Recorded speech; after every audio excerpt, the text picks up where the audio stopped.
Let's talk Penguins. Tristan Jarry is back. I think this is actually the right move to make for many reasons. I don't think you can lose here, which is to say you could lose a ton of games, which is winning. One of two things could happen here. Either he's good and therefore may allow you might have to pick up some salary and things like that, may allow you to get rid of this albatross contract if he's good for a while, at least in the offseason maybe. Or he absolutely stinks and falls apart and you keep playing him and it becomes like 1983-84 where you go with the worst goalie possible and continue to sink to the bottom of the league. I honestly believe this is the right move and I would play him a ton no matter what. You? Well, I think, number one, this move is also being made because Joel Blomqvist is not ready for this, and it's shown. You know, he had his opportunities here.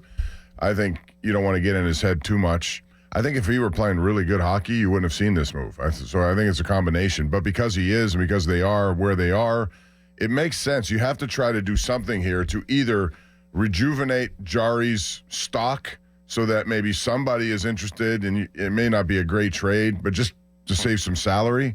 Yeah. But if it doesn't work, it doesn't work. Then you know you're going to buy him out, and that's the way it goes.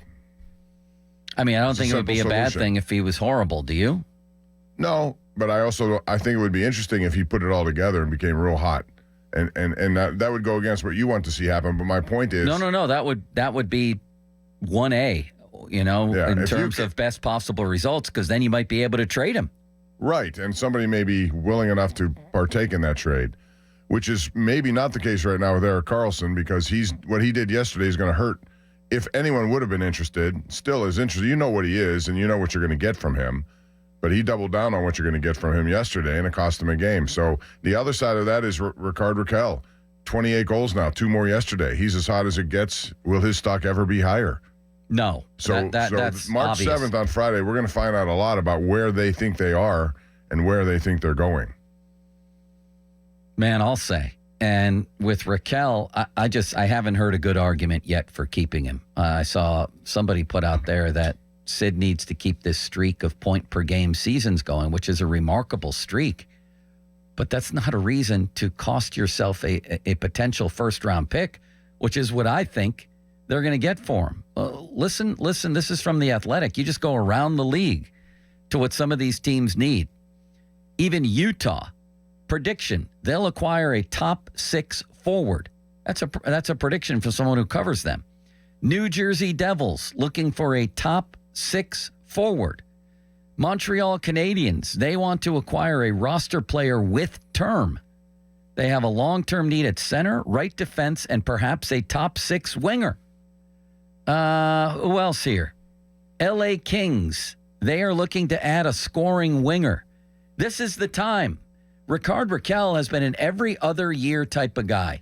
Had a bad year before he got here, was good when he got here, had a bad injury-plagued year, now having a good year. He's into his 30s. He's signed. It's unreal that at this particular moment in time, he may be the top player on the board. The Athletic had a board out there a week ago that had Brock Nelson, Rickard Rakell, and Seth Jones, third. Seth Jones has been traded since then. That leaves Rakell as one of the most enticing pieces on the board. You have to trade him.